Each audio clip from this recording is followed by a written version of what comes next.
নমস্কার, সাধনা বাংলায় আপনাদের সকলকে স্বাগত। আপনাদের সঙ্গে রয়েছি আমি রুমেলা, আর আপনারা দেখছেন রবিবারের উড়ান।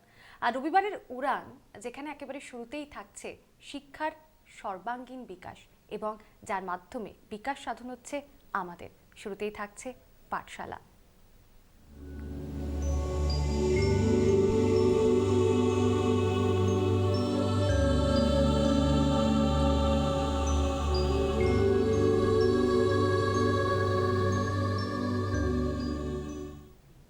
আমাদের এই উড়ান ট্রাস্টের তরফ থেকে উড়ান পাঠশালায় যিনি আমাদের সঙ্গে রয়েছেন, যিনি আমাদের অনুষ্ঠানকে তার কথায় তার গুণে আরও সুমধুর করে তুলবেন, চলুন পরিচয় করে নেওয়া যাক তার সঙ্গে। আমার সঙ্গে রয়েছেন উড়ান ট্রাস্টের কর্ণধার কৌশিক মুখোপাধ্যায়। কৌশিকবাবু, আপনাকে আমাদের এই অনুষ্ঠানে স্বাগত জানাবো।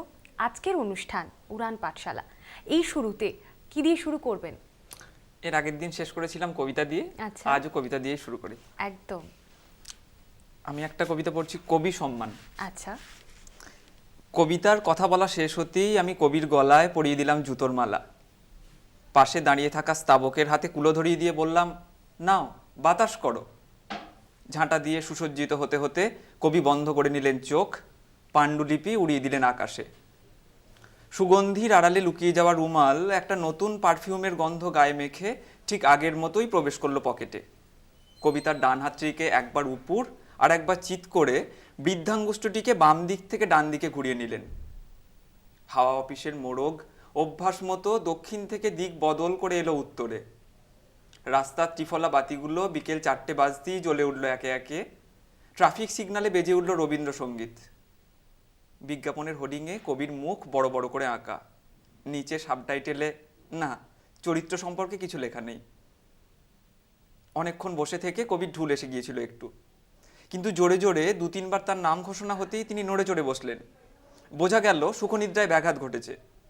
স্টেজে ওঠার আগে নিজের মেরুদণ্ডটিকে কবি খুঁজে নিলেন একবার। তারপর পোডিয়ামের সামনে একটু ঝুঁকে দাঁড়িয়ে পড়ার জন্য তাঁরই লেখা মিথ হয়ে যাওয়া কবিতার বইটা খুলতেই পাতাগুলো সব ছিঁড়ে বেরিয়ে পড়লো একসাথে।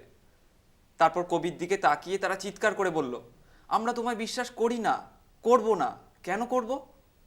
নিজেকে বিক্রি করার আগে তুমি কি অনুমতি নিয়েছো আমাদের? একদমই। এবং অনন্য শব্দ চয়ন এবং এই যে কথাগুলো উনি বললেন, কবি সম্মান যে কবিতাটি, এটা আপনার স্বরচিত? হ্যাঁ, স্বরচিত। এবং আমরা আরও একবার যদি ওনার পরিচয়টা আর একটু বিস্তারিতভাবে আপনাদের দিই, উনি কিন্তু শুধুমাত্র উড়ান ট্রাস্টের কর্ণধার তা কিন্তু নন, উনি কিন্তু একাধারে একজন কবিও। উনি লিখতে ভালোবাসেন, উনি বলতে ভালোবাসেন, এবং সেই কথাই কিন্তু শুনবো ওনার মুখেই। কারণ উড়ান ট্রাস্ট এক অনবদ্য উদ্যোগ, শিক্ষার এক অন্য দিশা খুলে দিয়েছেন কিন্তু আমাদের জন্য। এবং আমাদের টেলিভিশনের উপরে যারা দর্শকরা রয়েছেন, যারা অভিভাবকরা রয়েছেন, যারা ছাত্রছাত্রীরা রয়েছেন, তাদের জন্য উনি কিন্তু এক অনন্য উদ্যোগ নিয়েছেন। কি সেই উদ্যোগ? একটা graphical presentation, audio visual presentation, যার মাধ্যমে শিক্ষার গ্রহণযোগ্যতা আমার কাছে, আপনার কাছে, আমাদের অনেকের কাছেই আরও বেশি হয়ে যাবে। কিভাবে সেটা সম্ভব, কিভাবে কাজ করছে ওনাদের এই প্রজেক্ট, শুনবো ওনার মুখেই। কৌশিকবাবু, আমাদের এডুকেশন প্রজেক্ট মানে যেটা বলবো, আমাদের শিক্ষার যে মাধ্যমটা সেটাকে আমরা এইভাবে সবার কাছে তুলে ধরতে চাইছি। কারণ শিক্ষার যে প্রধান সমস্যাটা আমরা ফিল করি, সেটা দেখেছি যে শিক্ষার গুণগত মানের ক্ষেত্রে সমস্যা হয়ে দাঁড়ায়, একটা প্রধান সমস্যা হয়ে দাঁড়ায়। আমরা চাই যে সবার কাছে উচ্চমানের শিক্ষাটা পৌঁছে দিতে, কিন্তু উচ্চমানের শিক্ষা পৌঁছে দেওয়া তো সবার পক্ষে সম্ভব হয় না, সবার কাছে সম্ভব হয় না।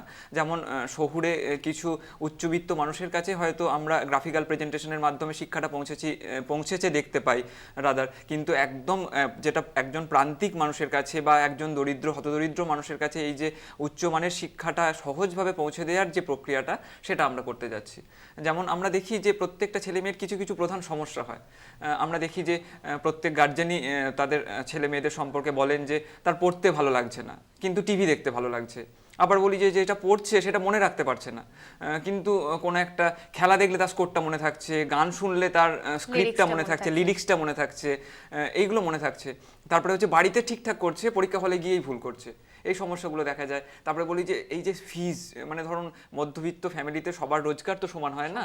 এবার দেখা যায় যে বলে যে ছেলে মেয়ে টিউশন পড়াতে যা খরচ হচ্ছে, সংসার চালানোই টাফ হয়ে যাচ্ছে, এটা একটা বড় সমস্যা। আর তারপর শিক্ষার গুণগত মানটা নিয়েও কথা আসে। এই সমস্ত প্রেক্ষাপটগুলো মাথায় রেখে আমরা একটা একত্রিতভাবে একটা প্রকল্প নিয়েছি, যেটা গ্রাফিক্যাল প্রেজেন্টেশনের মাধ্যমে উড়ানের পাঠশালা। আমরা কি করছি, এই যে প্রথম সমস্যা বললাম যে পড়তে ভালো লাগে না বা পড়াটা মনে রাখতে পারে না। এবার ধরুন সে তো সত্যি টিভি দেখতে তার তো ভালো লাগছে, গানটার লিরিক্সটা তো সে মনে রাখছে, কেন? কারণ সেটা তার ভালো লাগছে, কিন্তু বইয়ের পড়াটা তার ভালো লাগছে না। এবার যদি বইয়ের পড়াটাকে আমরা ওই শুকনো পাতা থেকে বার করে এনে তার ভালো লাগার জায়গায় পৌঁছাই, গ্রাফিক্যাল প্রেজেন্টেশনের মাধ্যমে তার কাছে উপস্থাপন করি। আমি এর আগের দিনও বলেছিলাম, আবার বলছি যে ধরুন হার্ট পার্টটা তাকে আমি পড়াতে দিলাম, হার্ট পার্ট হৃৎপিণ্ডটা যখন সে পড়ছে, বইয়েতে শুকনো ছবিটা আঁকা আছে তার জায়গায় যদি দেখা যায় যে হৃৎপিণ্ডটা পাম্প করছে, সারা দেহ থেকে দূষিত রক্ত প্রবেশ করছে, বিশুদ্ধ রক্ত সেখান থেকে সারা শরীরে ছড়িয়ে পড়ছে, মানে তার কাছে একটা আকর্ষণীয় চিত্র, তারপরে অলিন্দটা খুলছে, নিলয়ে রক্ত প্রবেশ করছে, এই ছবিটা যে তার মাথার মধ্যে গেঁথে যাবে, সে কিন্তু পরীক্ষার দিনে গিয়েও ভুলবে না। তাহলে এই ভিডিওটা যেমন তার ভালো লাগছে কারণ তার কাছে আকর্ষণীয় করে তার উপস্থাপনাটা হচ্ছে, তেমনি এই বইয়ের পড়াটাও তার কাছে যদি আকর্ষণীয় করে উপস্থাপন করা হয়, তাহলে সেই বইয়ের পড়াটাও তার কাছে ওই ভিডিও যেমন তার মনে থাকছে সেই রকমই মনে থাকবে। একদমই। এবং এই যে উদ্যোগটা, যে গ্রাফিক্যাল প্রেজেন্টেশন, এই যে অডিও ভিজুয়ালের মাধ্যমে যে প্রেজেন্টেশন, এবং এটা কিন্তু আমাদের ছাত্রছাত্রী যারা রয়েছেন, যারা সবার তো মেধাটা সমান হয় না, সেই মেধার লেভেলটাও হেরফের করা হয়, সেক্ষেত্রে তাদের জন্য মানে প্রত্যেকের কাছে কিভাবে আলাদাভাবে যাচ্ছে? প্রত্যেকের কাছে আলাদা বলতে দেখুন, আমরা একটা সহজ, মানে আমরা যখন কোনো একটা পথ্য নিচ্ছি, কোনো যদি রোগ হয়, সহজ পথ্যের কিন্তু কোনো বিকল্প নেই। যেমন ধরুন আমার রোগ হয়েছে, আমি দুর্বল, আমাকে দুধ খেতে হবে, তাহলে যে রোগীটা কম দুর্বল তার ক্ষেত্রেও যেমন দুধটা কাজ দেবে, যে বেশি দুর্বল তার ক্ষেত্রেও দুধটা কাজ দেবে।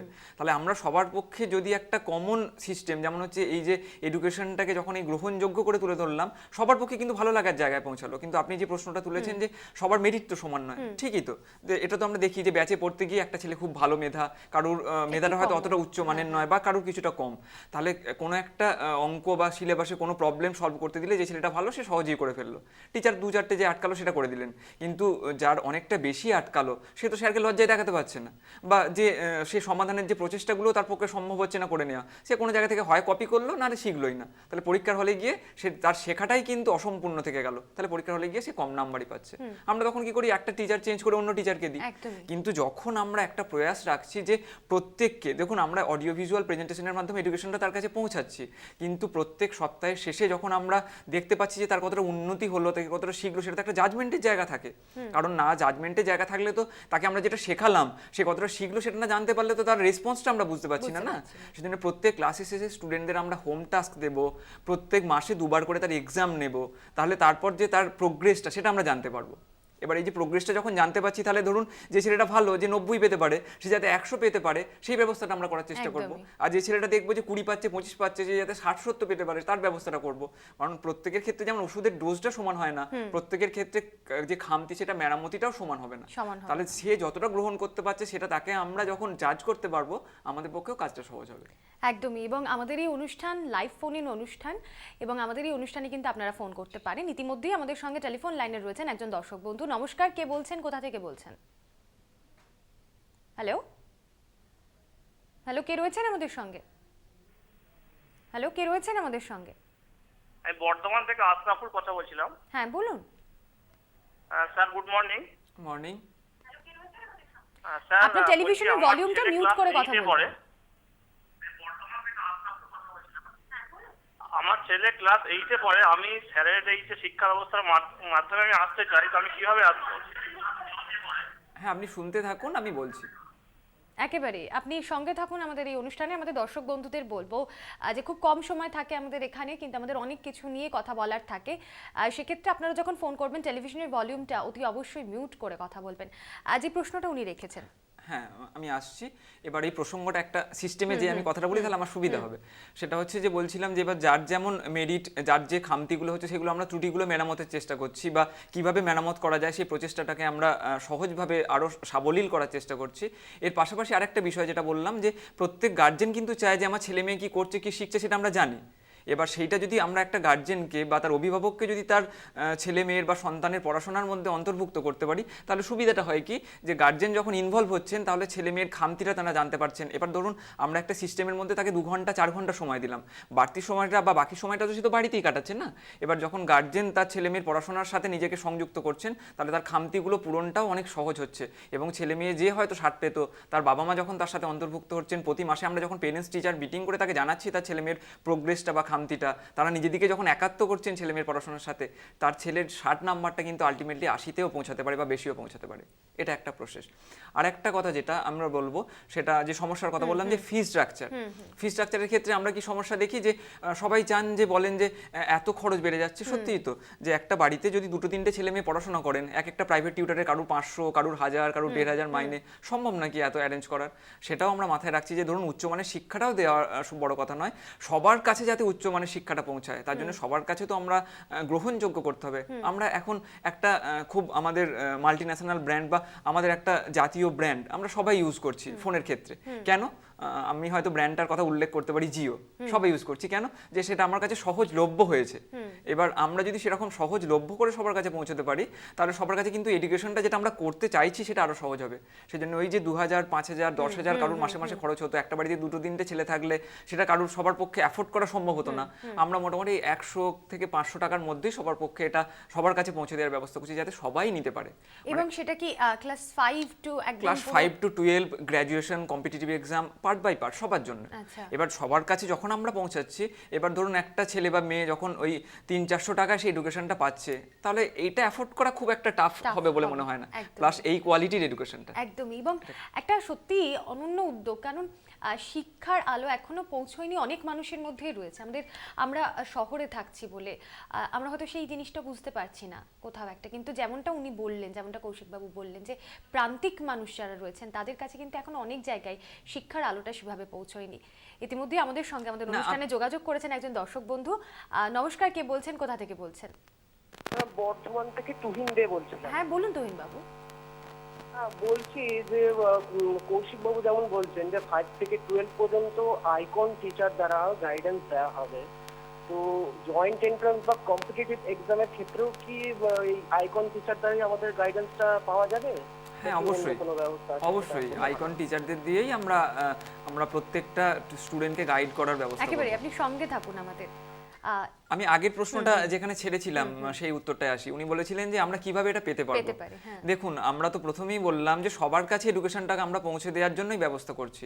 এবার সবার কাছে পৌঁছে দেওয়াটা আমার পক্ষে তখনই সহজ হবে যখন আমরা এই সিস্টেমটাকে সহজ করতে পারবো এবং প্রত্যেকটা প্রান্তে আমাদের শাখাটাকে পৌঁছাতে পারবো। আমরা তো বলেছি যে ধরুন ওপর যেমন অ্যাপসের মাধ্যমে কিছু প্রচেষ্টা হয়েছে, সেটা হয়তো ইংলিশ মিডিয়ামে, ইংরাজি মাধ্যমে বা কিছু কিছু ক্ষেত্রে বাংলা মাধ্যমে, কিন্তু অ্যাপসটাতে একটা উপরে ভাষা মাধ্যম, গ্রাউন্ড লেভেলে, গ্রাসরুট লেভেলে তো পৌঁছানোটা প্রয়োজন। সেই কারণে আমরা গ্রাসরুট লেভেলে পৌঁছানোর জন্য এই মুহূর্তে আমাদের 120টা মিউনিসিপ্যালিটিস এবং 341টা যে ব্লক আছে, প্রত্যেকটা জায়গায় ধাপে ধাপে আমাদের শাখা পৌঁছানোর ব্যবস্থা করছি। এবার উনি যে জায়গায় বাস করেন, খুব শীঘ্রই উনি হয়তো সেখানে আমাদের শাখা পাবেন। ওনার যে ব্লকস বা যদি কোনো মিউনিসিপ্যালিটি থেকে উনি বিলং করেন, তাহলে সেখানে আমাদের শাখায় সরাসরি যোগাযোগ করবেন। আমাদের শাখায় যারা ওখানে দায়িত্ব আছেন তারা ওনাদের হেল্প করবেন কিভাবে করা যায়, বা ওনার যদি আমাদের সাথে সরাসরি যোগাযোগ করে কিছু জানার থাকে, যে ফোন নাম্বার আছে তাতে একটু কন্ট্যাক্ট করে নেবেন। আমরা যতদূর সম্ভব চেষ্টা করবো ওনাকে হেল্প করার। একেবারেই। এবং যেমনটা আমাদের দর্শক বন্ধু শেষ কলার যিনি ফোন করেছিলেন, তিনি যেমনটা আমাদের কাছে জানতে চাইলেন যে কম্পিটিটিভ এক্সামের ক্ষেত্রেও কি এই সেম প্রসিডিউর থাকছে। পাশাপাশি কিন্তু আমি আরও একটি বিষয় জানতে চাইবো কৌশিকবাবু, যে বিএড ডিএড এর ক্ষেত্রে কি কি থাকছে। হ্যাঁ, ওনাকে আমি প্রশ্নটার উত্তর আগে দিয়েই দিয়েছি যে কম্পিটিটিভ এক্সাম বা যে কোনো ধরনের সেগমেন্টের ক্ষেত্রেই আমরা আইকন টিচার দিয়ে করানোর ব্যবস্থাটা করছি। কারণ দেখবেন আমাদের তো একটা স্বপ্ন থাকে না, যেমন আমরা যদি পাড়ায় ক্রিকেট খেলতে থাকি, খেলার সময় আমার স্বপ্ন থাকে যে আমি সচিন তেন্ডুলকারের একদিন খেলা দেখবো বা একটু শিখবো। তাহলে আমার সামনে যদি সেই রাস্তাটা খুলে যায়, তাহলে কিন্তু আমার সেটা স্বপ্নটা সফল হওয়ার একটা আমার সামনে রাস্তা খুলে গেল। তেমনি যারা আইকন টিচার, যাদের বই ফলো করে আমরা পড়ছি, আমাদের সামনে যদি সেরকম স্কোপ থাকে যে তার সামনে ক্লাস করার বা তার যে পড়ানোর পদ্ধতি সেটার সাথে আমরা নিজেকে সংযুক্ত করতে পারি, সেই ব্যবস্থাটা কেউ আমার সামনে করে দেয়, তাহলে সেটা আমার পক্ষে মানে সেই স্বপ্ন সফল হওয়ারই একটা পন্থা না। একদমই। আর আপনি যে দ্বিতীয় প্রশ্নটা করেছেন বিএড ডিএড, এবার বিএড ডিএড এর প্রসঙ্গে যদি আসতে চাই, আমরা যেমন আমাদের মেন এডুকেশন পার্ট আছে পাঠশালা, যেখানে আমরা সমস্ত শ্রেণীর জন্য এই উচ্চমানের শিক্ষাটা পৌঁছে দিচ্ছি, তার মধ্যে কম্পিটিটিভ এক্সামও আছে।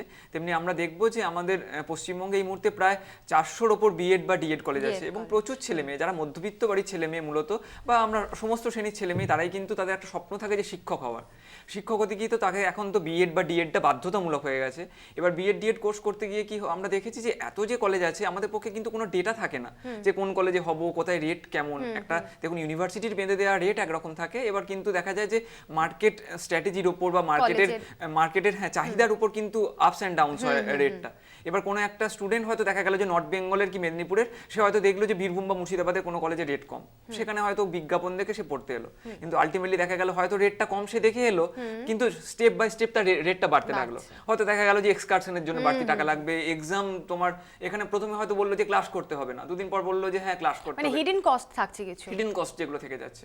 আমরা চাইছি কি প্রত্যেকের জন্য এক্ষেত্রে একটা কমন প্ল্যাটফর্ম রাখতে, যাতে যে কোনো একটা ছেলে বা মেয়ে যেই কোর্সটা করতে আসছে সেটাতে তার যেন একটু অসুবিধা না হয়। এবং এটা তো একটা টেকনিক্যাল কোর্স, ধরুন এখানে টেকনিক্যাল কোর্সটা যতক্ষণ না আপনি শিক্ষাটাকে সর্বাঙ্গীনভাবে গ্রহণ করছেন ততক্ষণ তো সম্পূর্ণ হচ্ছে না। এবার ধরুন একটা নর্থ বেঙ্গল বা মুর্শিদাবাদ যদি একটা মেদিনীপুরের ছেলে বা কলকাতার একটা ছেলে সস্তায় হয়তো মানে একটু কম রেটে পাচ্ছে বলে বীরভূম বা বর্ধমানের একটু ইন্টেরিয়ার বা মুর্শিদাবাদে পড়তে যাচ্ছে, সে পরে দেখা গেল যে তার রেটটা আলটিমেটলি এখানের থেকেও বেড়ে যাচ্ছে, বা পরবর্তীকালে তাকে বলা হলো রেগুলার ক্লাস করতে, তার পক্ষে তো সম্ভব নয়। কিন্তু রেগুলার ক্লাসটা না করলে সে তো কিছু শিখতেও পারবে না। ওই জন্য যে প্রান্তেরই পশ্চিমবঙ্গের ছেলে যে প্রান্তেই বিএড ডিএড কোর্সে ভর্তি হোক, তাকে যেমন আমরা ভর্তির ব্যবস্থা রাখছি, তার পাশাপাশি তাকে আমরা যাতে তার রেগুলার ক্লাস করার ব্যবস্থাটা সে তার বাড়ির পাশাপাশি আমাদের সেটআপ থেকে করতে পারে, বিএড ডিএড কোর্সটা তার যাতে অসম্পূর্ণ না থেকে যায়, শিক্ষাটা অসম্পূর্ণ না থেকে যায়, তার জন্য তার কাছাকাছি মিউনিসিপ্যালিটি থেকে বা আমাদের যে শাখা থাকছে সেখান থেকে তার ওই বিএড ডিএড এর কোর্সটা কমপ্লিট করানোর ব্যবস্থা রাখছি। আর একটা কথা বলে রাখি, এই কমিউনিকেশনের ক্ষেত্রে আর একটা সমস্যা হয়ে যায়। তখন একটা ইন্টেরিয়ার একটা ছেলে একটা কোনো একটা প্রান্তে বাস করে, সে তাকে রেগুলার আমার তার নোটসগুলো হার্ড কপিগুলো দিতে হয়তো প্রবলেম হতে পারে। এবার 17-19 শিক্ষাবর্ষে যে ছেলে মেয়েরা বিএড ডিএড কোর্সে ভর্তি হচ্ছে, মানে এখন থেকে সিট বুকিং এর প্রক্রিয়াটা আমরা শুরু করে দিয়েছি। যারা সিট বুক করছে তাদের জন্য আমরা একটা করে ল্যাপটপ দেওয়ার ব্যবস্থা রাখছি, যাতে তাদের সাথে কমিউনিকেট করতে সুবিধা হয়। বাহ, এটা একটা অভিনব প্রাপ্তি। হ্যাঁ, এটা আমরা একটা ব্যবস্থা রাখছি একেবারে। এবং কৌশিক বাবু আপনার কাছেই বলবো যে উড়ান ট্রাস্টের পাঠশালা থেকে, উড়ান পাঠশালা থেকে আমরা ধীরে ধীরে এগিয়ে যাব হেলথ গাইডের দিকে, তবে তার আগে যদি কিছু বলার থাকে। একটা পয়েন্ট আমি মিস করে হয়তো গেলাম, সেটা হচ্ছে যে ওই যে বললাম না যে একটা ক্যান্ডিডেট কেউ হয়তো বিএড ডিএড করলো, সেই বিএড ডিএড করার পরই তো তার কোর্সটা শেষ হয়ে যাচ্ছে না। বিএড ডিএড করে সেটা তো কেউ অলংকার হিসেবে বাড়িতে রেখে দেবে না ডিগ্রিটাকে, মানে তাকে তো পরবর্তীতে স্কুল শিক্ষকতা করতেই হবে না। সেই কারণে যে ছেলেমেয়েরা আমরা বিএড ডিএড এ যাদেরকে ভর্তির ব্যবস্থা করছি বা যারা আমাদের কাছে সিট বুক করছে বিএড ডিএড কোর্সে ভর্তি হওয়ার জন্য, পরবর্তীকালে ফ্রিতে তারা যাতে ওই কম্পিটিটিভ এক্সামের কোচিংটা পেতে পারে, সেটারও ব্যবস্থা তাদের জন্য আমরা করে দিচ্ছি। মানে একটা কম্প্যাক্ট একেবারে অনেক জিনিস আমাদের জানার থাকে না, আমাদের অনেক কিছু জানার থাকে। এবং উড়ান ট্রাস্টের তরফ থেকে এই যে পাঠশালা, উড়ান পাঠশালা কিভাবে আমাদের জন্য এবং আমাদের যারা ভবিষ্যৎ প্রজন্ম আছে তাদের ভবিষ্যৎটা আরো সুদৃঢ় করার জন্য কিভাবে কাজ করছেন, তা কিন্তু সংক্ষেপে হলেও খুব বিস্তারিতভাবেই কিন্তু বললেন কৌশিক বাবু। আমরা এগিয়ে যাব আমাদের পরের সেগমেন্টে, তবে সময় এখন একটা ছোট্ট বিরতি। ফিরছি বিরতির পর, সঙ্গে থাকুন।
সংঘদি ছাড়ার 2 মিনিট আগে আমাকে বলো না, মানে উনি কবিতা পড়বেন তো সেই জন্যই বলছি, টাইমটা পাওয়া যাবে না। কমিট টাইম আছে আমার কাছে 12 মিনিট।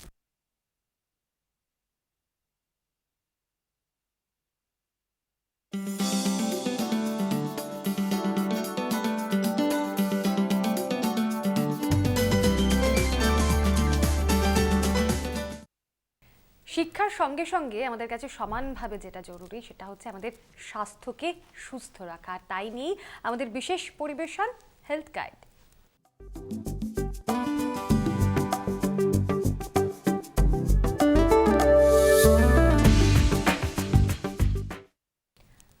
ট্রাস্টের তরফে হেলথ গাইড, এবং এই হেলথ গাইড সম্পর্কিত যাবতীয় তথ্য তো আপনাদেরকে দেবই।